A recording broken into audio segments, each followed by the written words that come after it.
Hi everybody. Scalp check. Yeah, still a bit of alopecia going on here and here, but it's okay. It's okay. We like the bald head anyway. I'm gonna shave this off soon. So how are you guys doing? I hope you guys are well. I've just been like doing some cleaning in here. I haven't done very much, but like it's enough to be presentable at least. So just been doing that. And as I've been doing that, just a whirlwind of thoughts have been going through my mind. So I want to start with the most recent thoughts that I've had first and then go backwards, right? Now, we all imagine scenarios in our head when we're telling somebody off who in real life might be more articulate than us or might have more backup than us or might be able to get to us in a way that, or press our buttons in a way that nobody else really can. So we imagine ourselves in our minds telling these people off. And as we're telling these people off in our minds, we turn around and, we imagine ourselves telling them that we don't care. But this is the first thing I'm realizing. I'm realizing that the people that I'm talking to in my own head are my gangstalkers. And not these ones. These ones are easy to get around because I don't care about them. But there are certain people I care about more than others that have been able to press my buttons. And they've been able to walk away. Not only having pressed my buttons, but continuing to brag about it after the fact. And it hurts me. Not just because my ego is hurt. Although that's a large part of it, I can't lie. But it's the fact that so many people are dead that are good people. Not just people who indulged me or made me feel good. But there are people out there who are genuinely good people, and especially from the TI community, who are no longer here. There are good people who would never think to weaponize somebody's mental health against them and use it as entertainment. There are people who would never think to engage in that narcissistic behavior, and they're gone. They're not here anymore. And we're still left with the trash. And that's exactly what the people I've been envisioning in my mind are, fucking trash. That's what they are. And they're walking around being happy, living lives, like spawning more people like them. It just boggles the mind. Now, even though as an occultist, I understand how it works. I really do. I understand why it is that bad people seem to thrive and good people don't seem to thrive so much. I know the science behind that. I know the mysticism behind that. I understand it cognitively, but emotionally, I just can't wrap my head around the fact that there are so many good people who are no longer here and who have been murdered by this program, and yet the people who are responsible get to live their lives having enjoyed their cruelty. It fucks with me. And I can make out like I don't care about what people say and do. I care that they're not dying in pain. I care that they're not perishing in pain the same way these good people who wouldn't even think to do this to people, who wouldn't even think to do this to, to people who are vulnerable. They're dead. Why should they be dead and suffering in their death while these assholes get to live their life unfettered, unchallenged, surrounded by dick suckers? Why should they get to have that? And again, cognitively, I get it. I've learned a lot in life. I know how the law of attraction works. I know how all of this works. But these people are a cancer and they're still here. They're still here. They're malignant. And they're spreading. They've been spreading. Gang stalking, not even just gang stalking, just the kind of people that I've dealt with in my life. A lot of them are a cancer. that have been infecting people's minds and hearts and spreading like wildfire. And we've seen the results of that. We've seen how the world is going to shit. We've seen how racism is on the rise. All that hard work that previous generations did to end discrimination, now we're going back to it. Because of the narcissism that's allowed to be spread like wildfire. Spread like a fucking cancer. And my enemies, like, again, I'm not perfect. I'm not perfect because I had codependency addiction problems and I did a lot of narcissistic shit because of it. I'm not perfect. I'm not sitting here like, oh, you know, I've done no wrong and I'm innocent. Like, I'm not fucking innocent. Everybody knows that. But it's, you know, it's the fact that people are not only proud of what they've done, but they're unwilling to change. And even when the pay isn't hitting anymore, even when the pay for gang stalking isn't hitting anymore, and I know it's not because the economy is down the toilet, even then, they don't fucking wake up and get a clue. Even when bombs are falling in other countries because of what they've participated in, they're still not getting it. Even when they're getting less money for their work than they used to, they're still not getting it. It's still not processing. I think a lot of narcissists, especially the ones from back home that I used to deal with, they're being sheltered from a lot of shit. They don't deserve it. They're cancer. They're a cancer. Those people are a cancer. These people are a cancer. A lot of perps are hired because they are like cancer. No, they're not like cancer. They are a cancer. They need to die.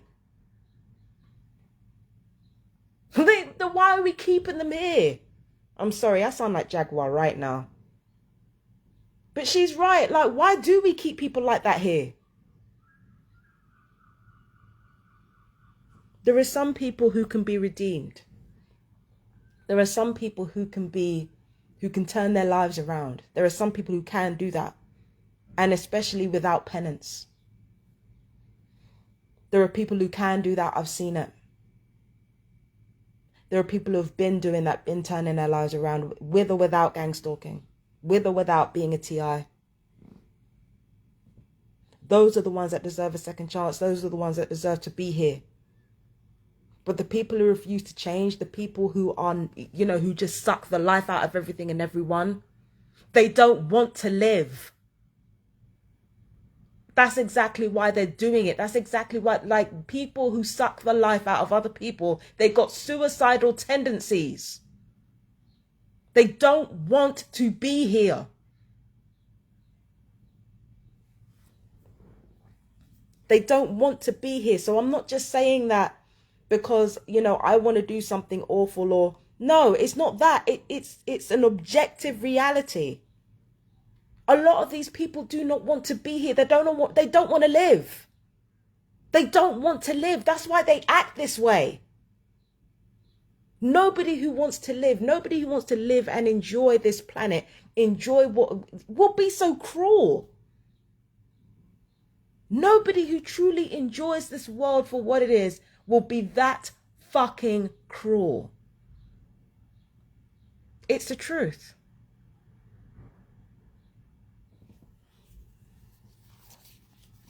I think I said something about dopamine, right? In one of my videos. You know, when you engage in cruel behavior, it gives you a release of dopamine, right? Just like sex does, just like eating junk food does, just like being on the internet does. It gives you a release of dopamine. If you are engaging in cruel behavior on a regular basis in order to feel alive, engage in cruel behavior and get away with it in order to feel alive. It means that you need more dopamine than the average person. And it means you're more susceptible to depression without that shit than the average person. It means you're high dependency. It means you're high dependency. If you're depending on cruelty to be happy, it means you're high dependency, and it means most likely you do not want to be here. Because the pain of existing is hard. It's more intense than it is for the average person. If you need that much cruelty to function.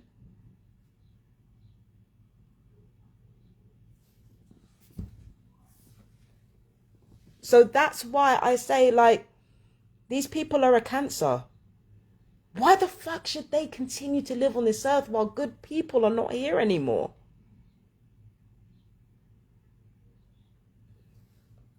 And I can turn around and say, oh, I'm not encouraging violence against anybody. Look, you know, listen, whatever the results are of everything that I've said in this video, I'm quite happy to take responsibility for. Let me take responsibility for it. Whatever happens as a result of whatever I've said in this video, let it be known right here and now, I take responsibility for what I have said. I take responsibility right off the rip. Because what I'm saying is not about encouraging violence. It's not about encouraging, you know, people to be harmed or anything like that. It's not about encouraging that. It's simply about stating an objective fact. There's a higher dependency to people who enjoy cruelty. And they don't need to be here. And they know it too. They know it too. That's why they protect them. That's why they strike first. That's why they strike first and they get people reactive. Because they know what the deal is and they're trying to avoid facing the truth of how they really feel. And it's the rest of us who have to pay for it. People who end up dead because of it.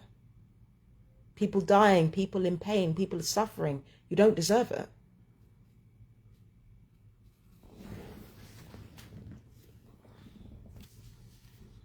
It's just the truth. It's the truth. You know. So I do care. I care about the fact that good people are suffering and dying, and the people who contributed to my torture and my trafficking are not suffering and dying in the same way. They need to be. I don't fucking care. They're a cancer. They need to be out. They need to be the fuck up out of here, and they need to go painfully. Instead, it's more likely that people like me will go out painfully. Just like it was more likely for my mum to go out painfully. Just like it was more likely for Phil Leak, David Scott Baker to go out painfully. Just like it was more likely for Lisa T.I. and Liza Goldsmith to go out painfully. Just like it was more likely for that young man Christopher to go out painfully. Just like it was more likely for Adam Garcia to go out painfully. Just like it was more likely for Annie Caspar, as much as people don't like her, to go out painfully. It's never the ones who truly deserve it. Kim Porter, going out painfully. The shit that woman went through. It's never the people who truly deserve it. And the worst part is, it's us. We're the reason why. All of us, we're the reason why. Because we keep looking for aesthetic perfection. We're fucking animals. We need to be soothed by somebody's aesthetic appearance, by their speech, by their looks, by their etiquette. We need to be soothed by these people before we listen to them. Do you seriously think that psychopaths, sociopaths, and especially narcissists don't know that? They know that. Because this is the thing about this society. It's run by people who have for the large part, right? This world is run by people who have antisocial personality disorders. In large part. That's who this world is run by. And the thing about people with antisocial personality disorders is that they hate people, but they need people. Just like they don't want to be alive, but they need to be alive. They don't want people. They have codependent relationships with people. And codependency doesn't always look how you think it looks. But they need people. That's why they dedicate their lives to, to fulfilling a certain, not just looks, but like how you dress, like the perfumes you wear, all that type of stuff, right? All of that is to soothe the animal in the next human being. And once they have that, they're able to manipulate people. But they need people. And what they do, once they have soothed the animal in the people that they want to manipulate, if there's anybody that they cannot manipulate, if there's anybody that they cannot bring into the fold, or, truth be told, if there are people who are just unable to play that narcissistic game because they're ill-equipped, what the narcissist will do is they will project their need for other people onto the people that they're targeting. And they will do so through isolation. They will do so through financial abuse. They'll do so through physical abuse. Abuse is the means of projecting the antisocial personality disorder's need for other people. When somebody abuses you, they're projecting what they need onto you and convincing you that you need it. When they go around hurting you, they're projecting their fear, their terror of being harmed onto you. When they isolate you, they project their need to be with people all the time onto you, to the point where you develop codependent, fawning coping mechanisms. That's how codependency is born in people. It's born by people with antisocial personality disorders convincing their victims that they actually need to be with people, that they need to keep themselves as safe from harm as possible, which means fawning, which means trying to keep up with the Joneses. Truth be told, most people don't have personality disorders. Most people don't have them. They just live in a narcissistic society. But the way in which we are all kept in line is by having the needs of antisocial personality disorders projected onto us. Because again, they need people. They're abjectly terrified of life, terrified of pain. They project that onto us. That's what they do. So this is especially the case with torture victims, with victims of abuse, trafficking, and in my case, gang stalking. They projected it took me a long time to get this, but I realize now that for the longest time, I was also codependent. I was very codependent, and I was also deathly afraid of pain because I had those fears from my abusers projected onto me, and I also had a fear of confrontation, another fear that was projected onto me through abuse.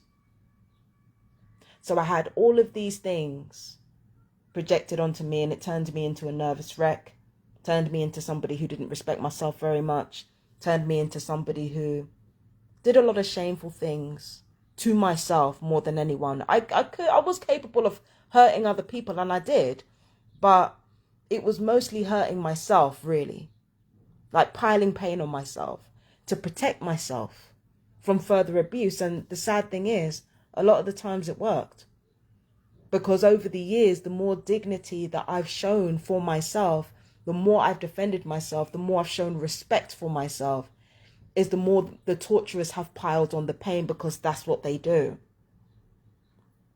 But yes, for the longest time, I was codependent. For the longest time, I was afraid of pain, afraid of violence, now I'm not afraid of pain. Now I'm not afraid of violence even. I'm not afraid of, people hating me or nothing like that.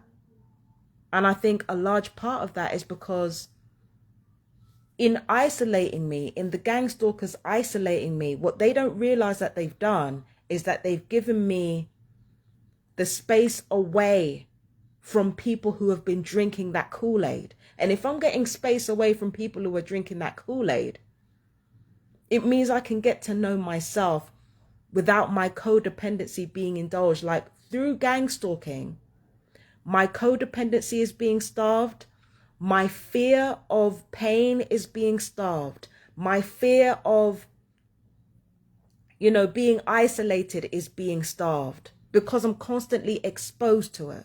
So all of these fears that I used to have, ironically, they were starved by the same people who wanted to project those fears onto me. So now for the last 4 years, at least, I've been getting to know myself all over again. And as it turns out, I like myself. I like who I am without the codependency. I like who I am without the fear of pain. I like who I am. I didn't have that before. And this is this is the thing that TIs do not allow themselves to get to grips with. A lot of TIs have codependent tendencies, and I recognize those tendencies. Or there are some TIs who have avoidant tendencies. It's still the same thing. It's just another form of codependency.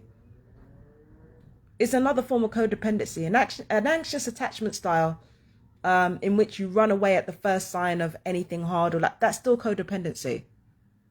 That's still codependency. It's just codependency in reverse.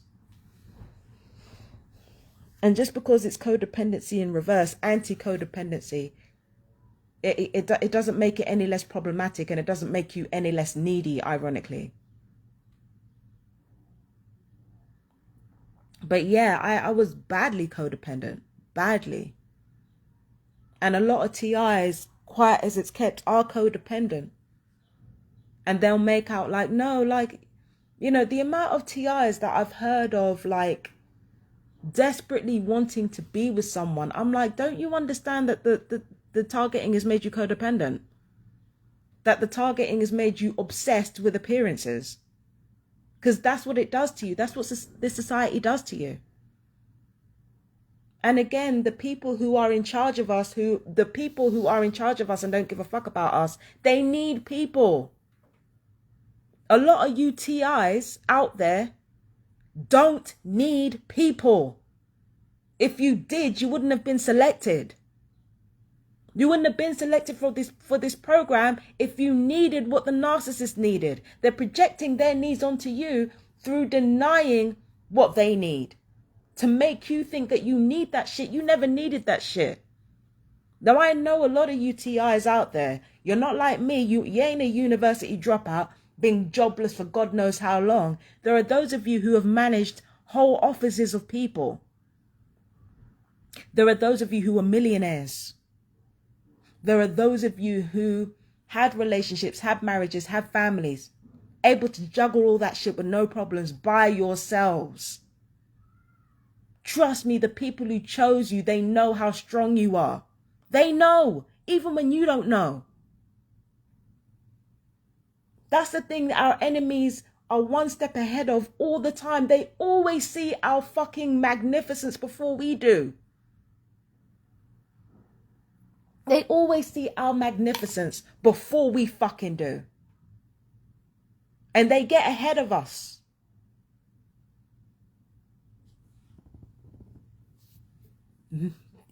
It needs to be said that for TIs, especially those who are codependent, right? You are alone for a reason. And you're not as bad on your own as you think you are. It's a sad reality, but most people are very maladjusted. And if you've got psychological problems, being around people will make it worse. Even with physical health. When you need with physical stuff. When somebody decides to come in and act as a carer, they can still make it worse. They can still make the situation worse. Because people are inherently selfish and in a bubble. You are on your own for a reason. It's because probably, most likely, Nobody is better at taking care of you than you are. People close to you, people you have a closer relationship with, they try to press your buttons all the time like it's something to do. People who are not close to you get obsessed with you. You're better off on your own. 9 times out of 10. You're better off by yourself. I'm not joking. When you're a targeted individual, they will convince you that you need people, especially when you're surrounded by people engaging in smear campaigns and shit. Engaging in smear campaigns, calling you everything but a child of God. They will convince you that you need people, but you actually don't. You never did. You were always strong enough to be able to shine on your own. And this is another thing that I'm going to say, right, is that when you're on your own, you find your joy. There's a certain point that comes where even when you're going through the pain, you find your joy in life. And once you find your joy in life, you realize you're able to create a great life for yourself. Even in the midst of you being trafficked, even in the midst of you going through the pain that they put you through. It's liberating. It's amazing. Like, there are times where you can find your joy and just be happy as a targeted individual on your own. I'm not lying to you. I've been trafficked all my life. Been in this program all my life. This is the happiest I've been. Ironically, because of all the things that gang stalking has denied me. I'm happier than I've ever been because I got to know myself. And I like this person. I do. I like this person because of what gang stalking has denied me, not in spite of it.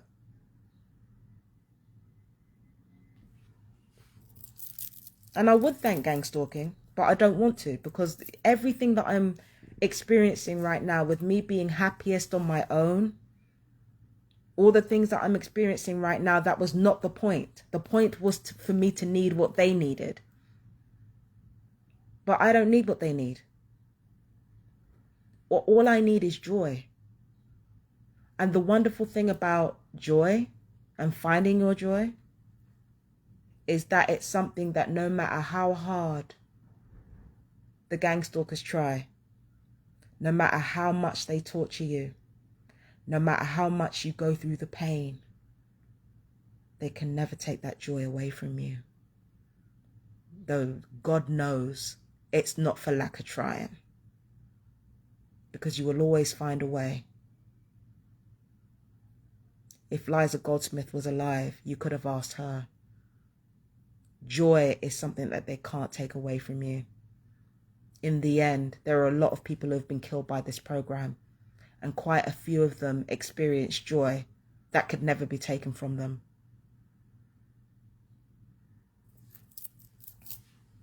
And when you get that joy in your life, you get to know who you are. And you realize you're not half bad. You realize all the things that, you know that when the smear campaigns start, and when they try to spin all kinds of stories to make you look as dangerous as possible so that they can feel better about their shitty behavior. When the smear campaigns start, you know that they're lies, but you don't feel that they're lies. So that's not a realization that comes to you.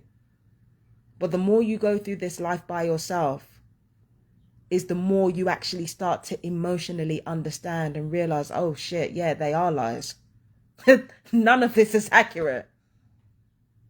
You start to realize these things.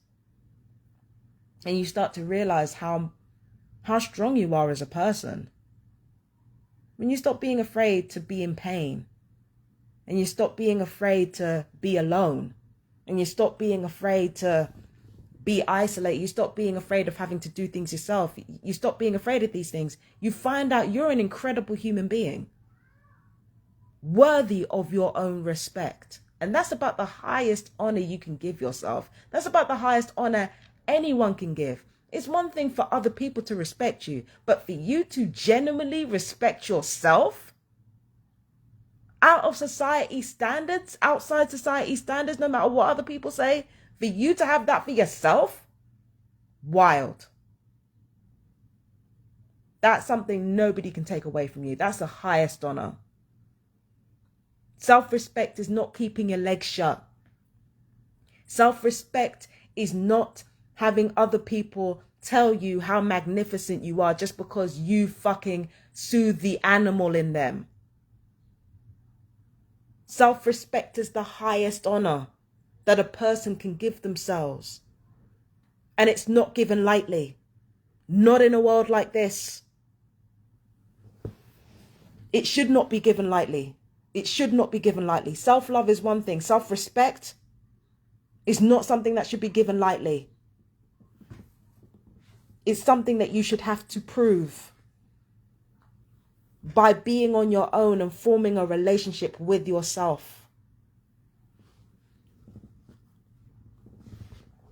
Do you understand?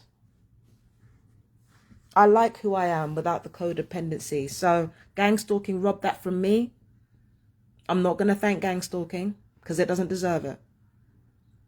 Not when it's murdering people and genociding people. It does not deserve the thank you from me.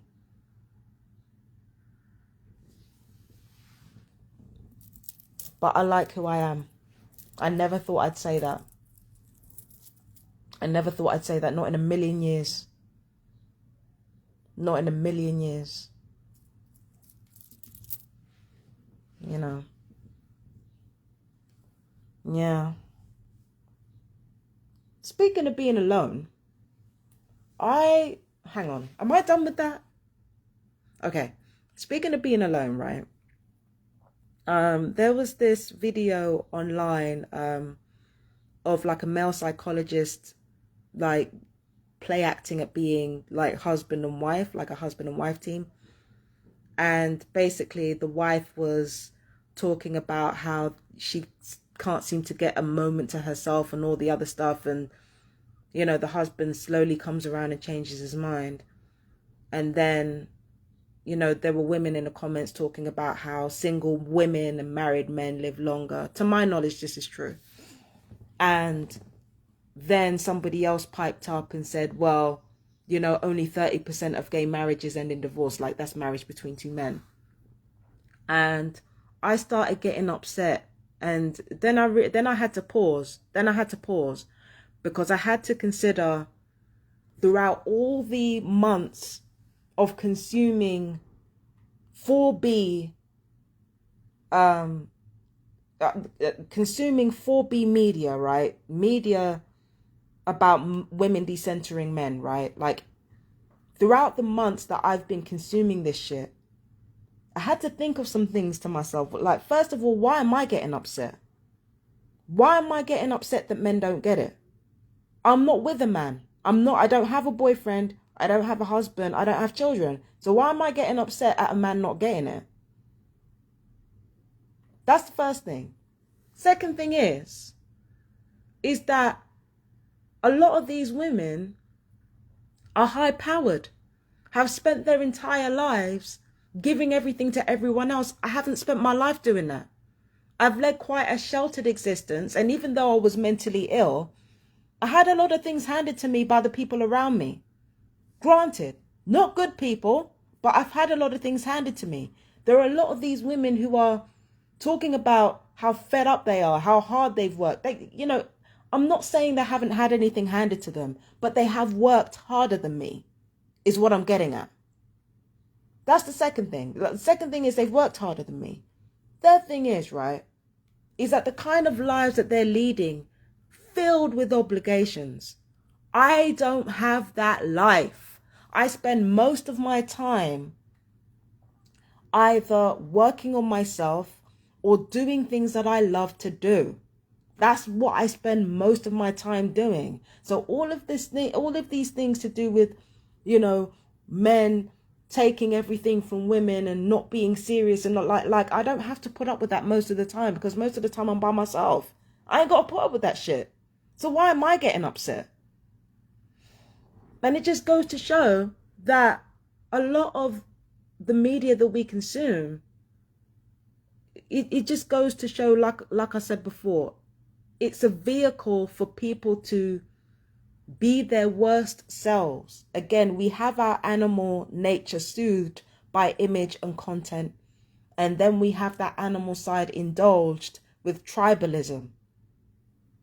Even when it doesn't make sense, even when it's someone like me, and the shit don't make sense. It makes no sense. I'm a targeted individual.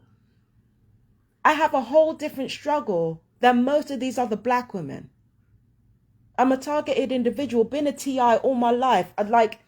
And been medium to low functioning all my life. I have a completely different experience to a lot of these black women out here. Do you understand what I mean? I'm more likely to have somebody cook for me than the other way around. That's how serious this shit is. Like, so why am I getting upset? I feel like the reason I'm getting upset is because of the tribalism aspect, and also because of this inherent need for all of us to feel better than one another. And you'd be surprised at how corrosive that kind of arrogance is, that superiority complex is, and we all have it. To the point where we're getting angry about shit that has nothing to do with us.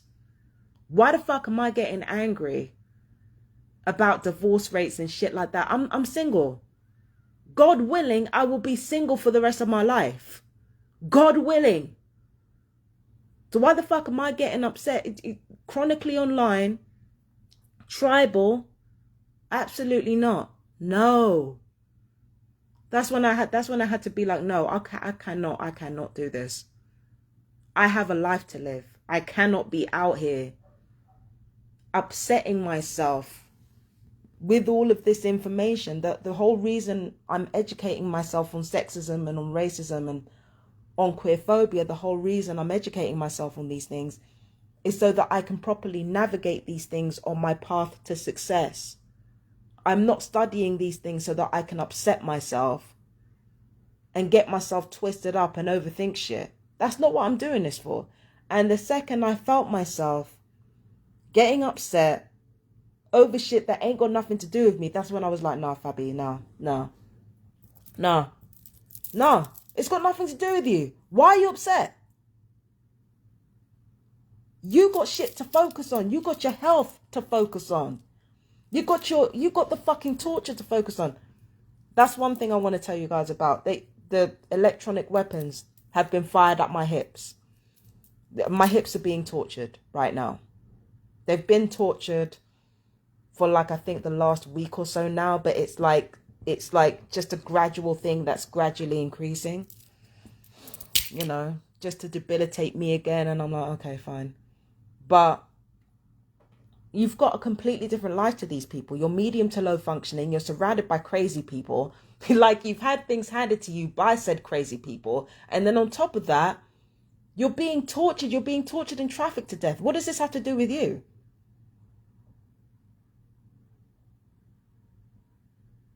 I have to learn now to prioritize. I have to learn to prioritize. I have to learn to, it's not the move, baby. It's not the move. I've got shit to do. So after I did that, after I questioned myself, what am I doing here? I started cleaning up, started cleaning my place. Started reevaluating. What do I have to do today? What do I need to be doing? All that type of stuff. Have I eaten yet? No. And yet I'm worried about fucking marriage rates. The fuck? Absolutely not. It's about focus. Maintaining your priorities.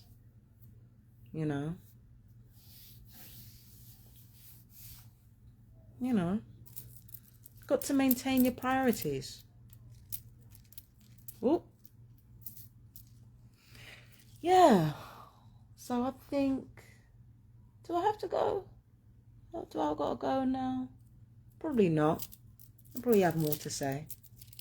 But one thing I will say though is that when you're a woman You know, because a lot of men accuse, I will say this, right?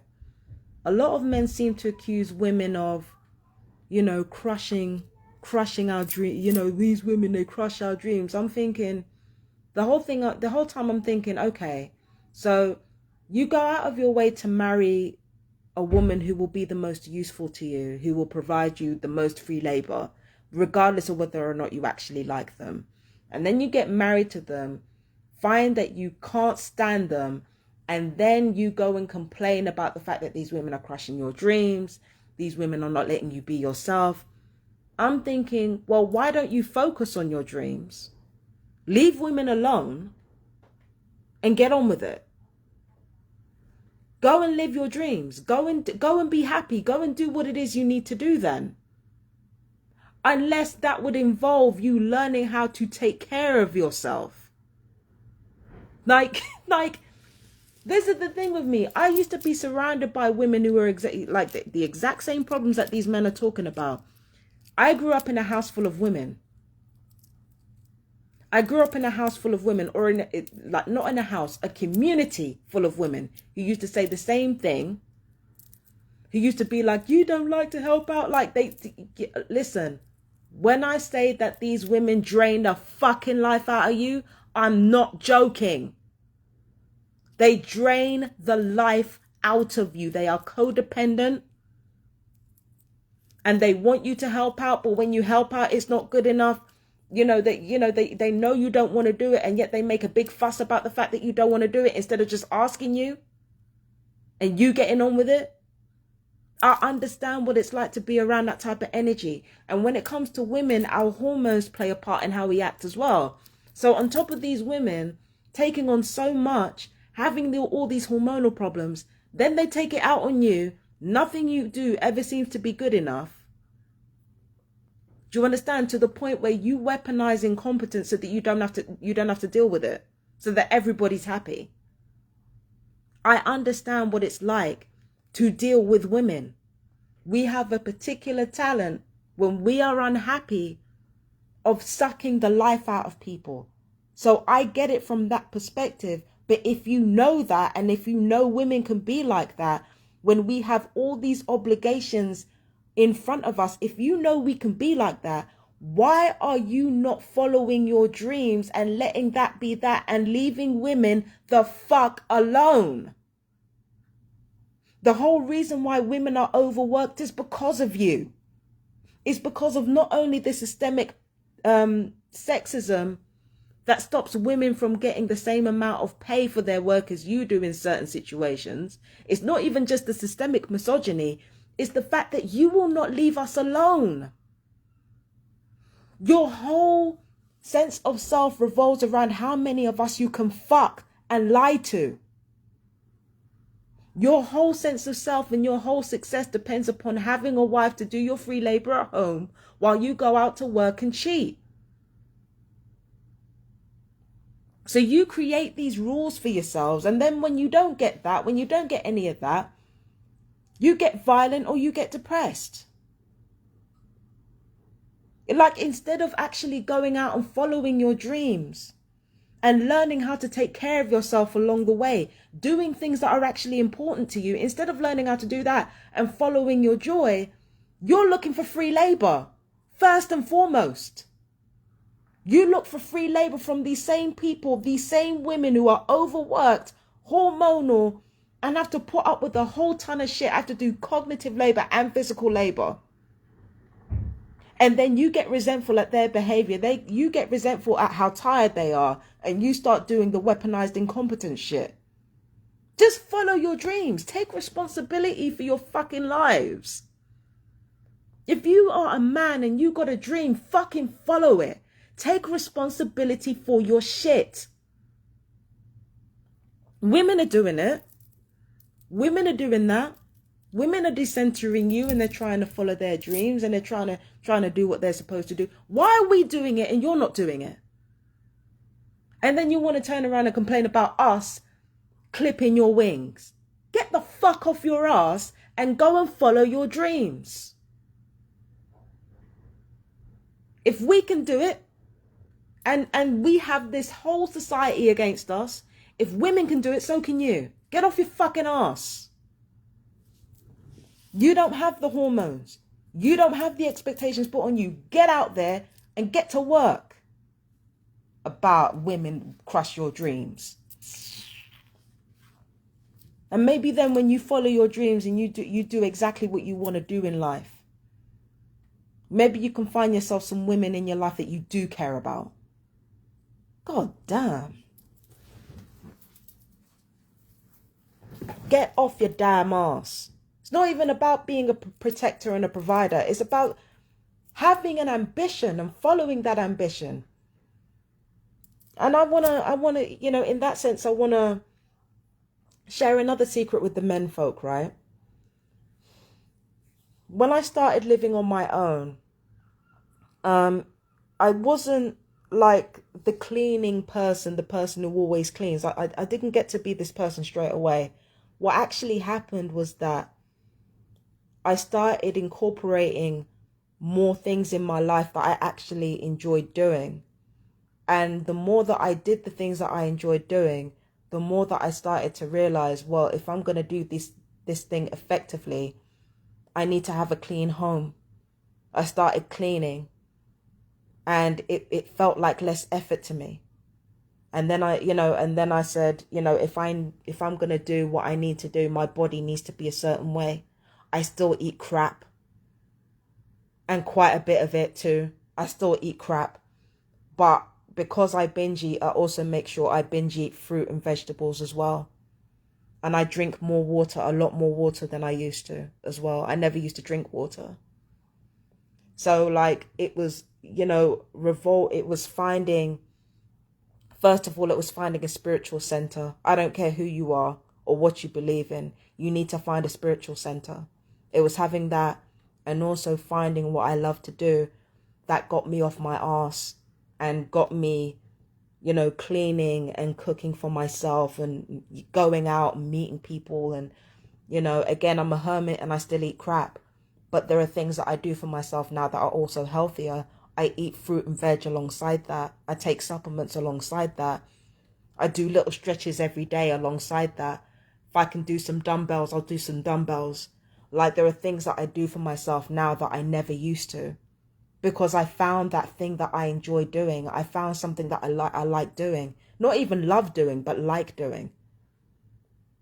I find something that I like doing and I've continued to do it and I've revolved my life around that. So doing what I'm supposed to do and taking care of myself becomes easier even when I'm really, really mentally ill. I can still get up even when I'm in depression and I'm in bed all day. Every time I get up, I'm cleaning something. Either myself or my home. I stay in bed all day. Get up, wipe a tabletop, go back to bed. Get up, wash my hands, wash my face, go back to bed. Get up, sweep, go back to bed. So even when I'm really, really depressed, I find the means to be able to do these things. And once again, being a targeted individual, even being a targeted individual cannot take that away from you. You will still find a way. There, like I said before, I'll take you back. In June 2021, when I was debilitated and I couldn't fucking walk. When I tell you, when I was in my bedroom at the time, right? I couldn't fucking walk. When I tell you, I was crawling on the floor, picking things up as I went along, taking my time. I couldn't walk. But by the time I cleaned up my room and I crawled into bed, when I tell you that room was spotless.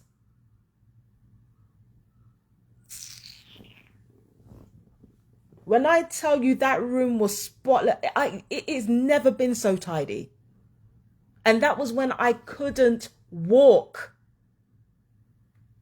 And then on top of that, right, I was still doing my tarot readings from my bed, even though the tarot readings is not necessarily what I love. I like doing tarot readings. So I was still doing that from my bed. I was still finding reasons to laugh, watching funny movies, like watching things that made me feel good from my bed.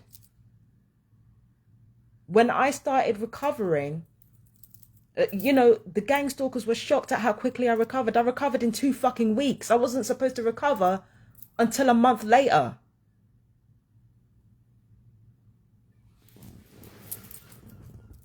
That's what I'm saying when I hear these men talk about, oh, these women are crushing our dreams. No, you're just making fucking excuses, mate. Because before you look after yourself, you'll look for free labor. You look for free labor. You will look to delegate anything and everything to someone else, and especially the women in your lives.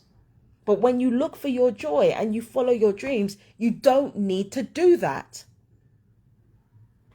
Because you already know what to delegate and what needs delegating and what you can do yourself.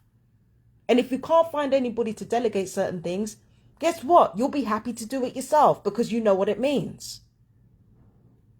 So that's one reason why I don't accept these men talking about, oh, women make us unhappy, and yet you're chasing after us. Get a clue already. The only reason why you need us is because you made it that way.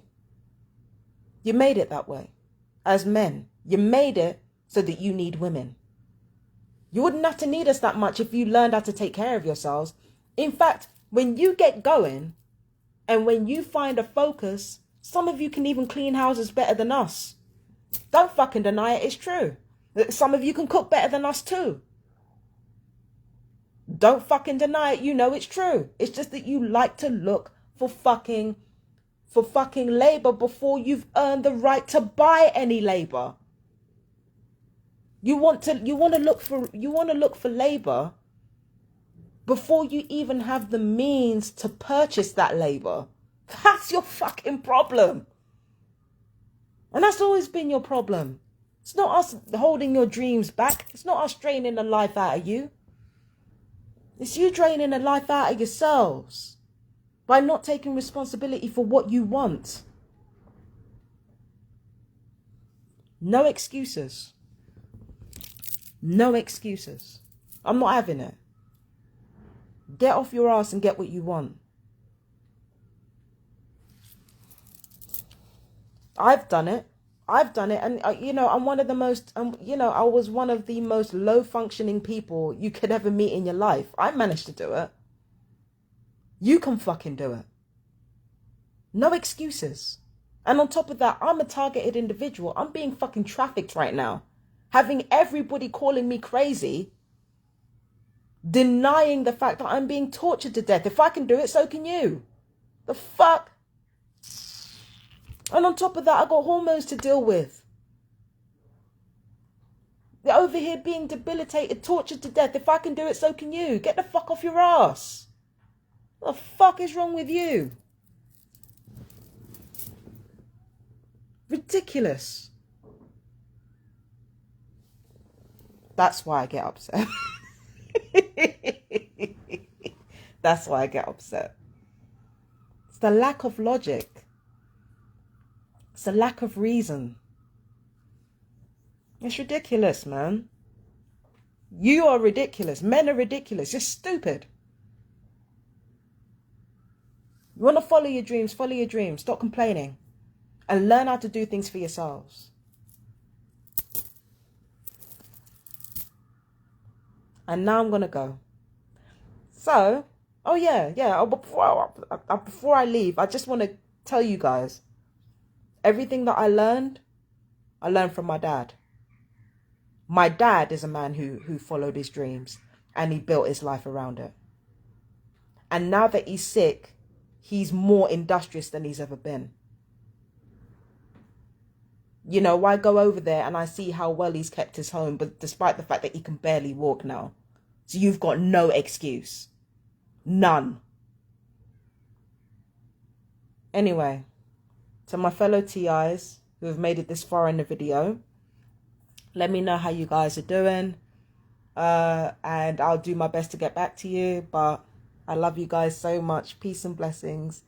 And I will see you in the next one. Bye-bye, my darlings.